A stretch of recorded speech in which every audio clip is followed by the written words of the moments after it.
I am Professor Shailesh Kulkarni. We are going to see complex numbers for first year engineering semester 1. All of us know that root of minus 1 is equal to I, which is called as an imaginary number. So based on that, we define a complex number as follows. Z is equal to x plus iy, where both x and y are real numbers and I is equal to root of minus 1. So the combination x plus iy is called as z, which is called as a complex number. A complex number which is represented as z is equal to x plus iy is known as Cartesian form of the complex number. Now in this Cartesian form, if we substitute x is equal to r cos theta and y is equal to r sin theta, then the same will be written as z is equal to r into cos theta plus I sin theta, and this is called as the polar form of the complex number. There is one more form which is given as z is equal to r into e raised to I theta, and it is called as the exponential form of the complex number. So we can understand that a complex number can be represented in three different forms. One is the Cartesian form, z is equal to x plus iy. Second is the polar form, z is equal to r into cos theta plus I sin theta. And third is the exponential form, that is z is equal to r into e raised to I theta. Now let's see the relation between x, y and r theta. As we already know that x is equal to r cos theta and y equal to r sin theta. So therefore this r, which is given as modulus, or it is equal to mod of z, is equal to root of x square plus y square. Similarly theta, which is called as the argument or amplitude, and that is given by tan inverse of y by x. Now every complex number can be represented in the Cartesian axis, that is x and y axis. For example, a number or a point which is given as x comma y will be equal to the complex number x plus iy. Say for example, a complex number is 1 plus I, then the point will be 1 comma 1.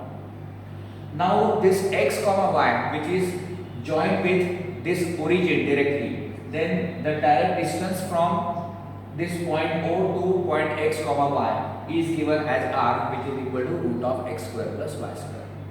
And the angle made by this complex number with the positive x-axis, which is also called as the inclination, is equal to theta, which is given by tan inverse of y by x. Such type of diagram in which we represent the complex numbers is called as Argand's diagram. Now let us consider this form 2 and form 3, that is the comparison of polar form and the exponential form. If we see this polar and exponential form together and if we compare them, we understand that e raised to I theta is equal to cos theta plus I sin theta. Then suppose if we replace theta by minus theta, it will be e raised to minus I theta, which is equal to cos of minus theta plus I sin of minus theta. Cos of minus theta is same as cos theta, sin of minus theta is minus sin theta. So therefore e raised to minus I theta is cos theta minus I sin theta. Let's consider these equation numbers 4 and 5. Now if we add this 4 and 5, we understand that e raised to I theta plus e raised to minus I theta is equal to 2 cos theta, or cos theta is equal to e raised to I theta plus e raised to minus I theta upon 2. Similarly, if we subtract this equation 4 minus equation number 5, this will be e raised to I theta minus e raised to minus I theta, which is equal to 2I sin theta, or sin theta is equal to e raised to I theta minus e raised to minus I theta upon 2I. This formula of cos theta and sin theta taken together, they are called as Euler's formulae. Now let's have a look at some basic properties of complex numbers.